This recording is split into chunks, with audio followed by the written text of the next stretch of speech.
Jangan lupa subscribe, like, komen, dan share YouTube TVRI Bengkulu. Dan nyalakan loncengnya ya.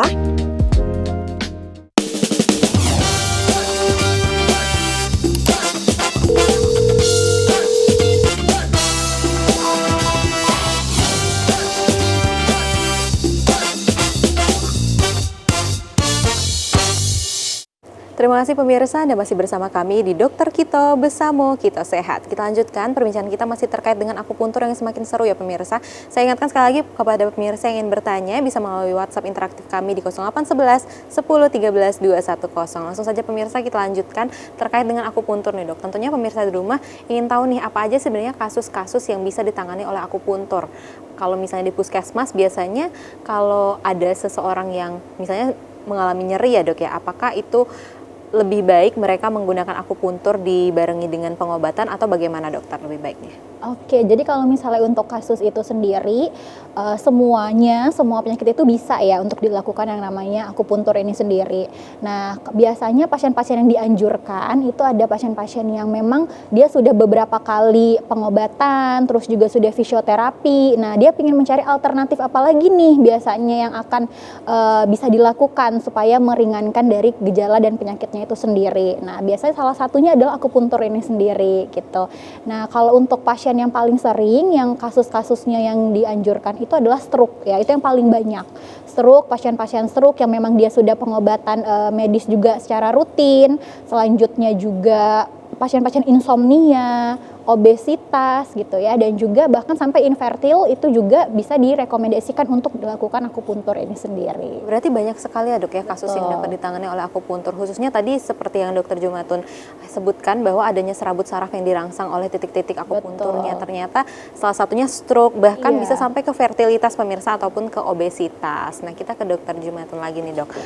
Kalau misalnya untuk akupuntur itu tentunya menggunakan jarum ya dok ya. Jarumnya itu gimana sih dok? Apa sama dengan jarum yang disuntikan? Tentunya masyarakat takut ya dok kalau misalnya jarum nih kalau jarum udah takut sendiri, stigmanya udah takut. Jarumnya gimana sih dok sebenarnya? Kebetulan nih aku bawa contoh karena memang benar-benar sengaja aku bawa nih.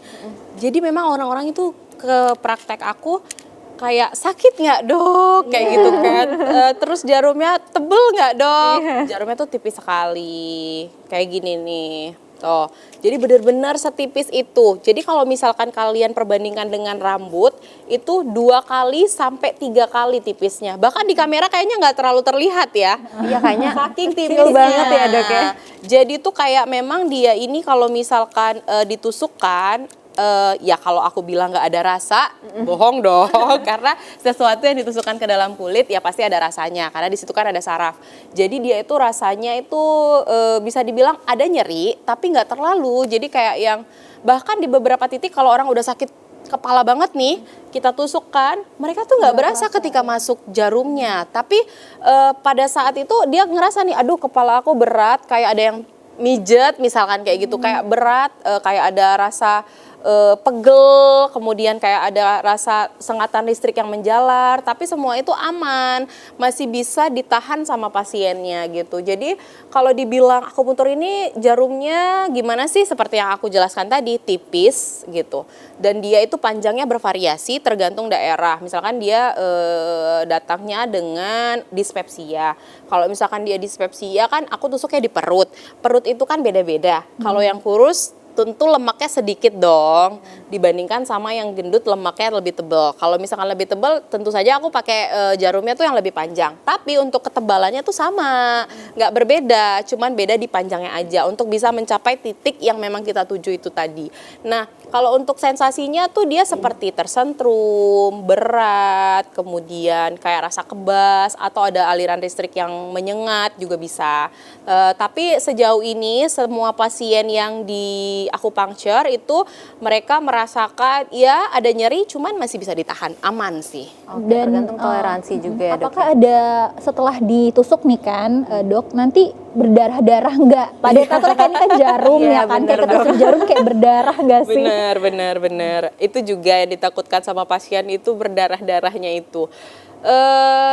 Titik-titik akupunktur ini tuh sebenarnya rata-rata tuh ya bisa dibilang 70-90% jarang sih sampai yang berdarah-darah gimana banget. Tapi kalau terkena pembuluh darah kecil di pinggir-pinggir sini kan banyak nih di tubuh kita kan.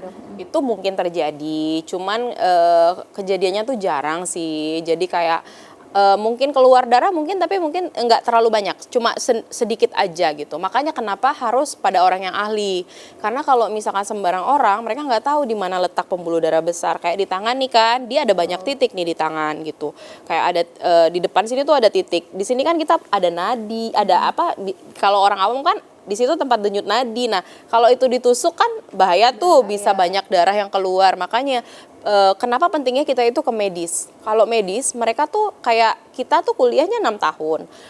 Belajar anatomi manusia dari ujung kepala sampai ujung kaki. Jadi kita tahu letaknya di mana dan kemungkinan resiko-resiko seperti itu tuh bisa untuk dihindari.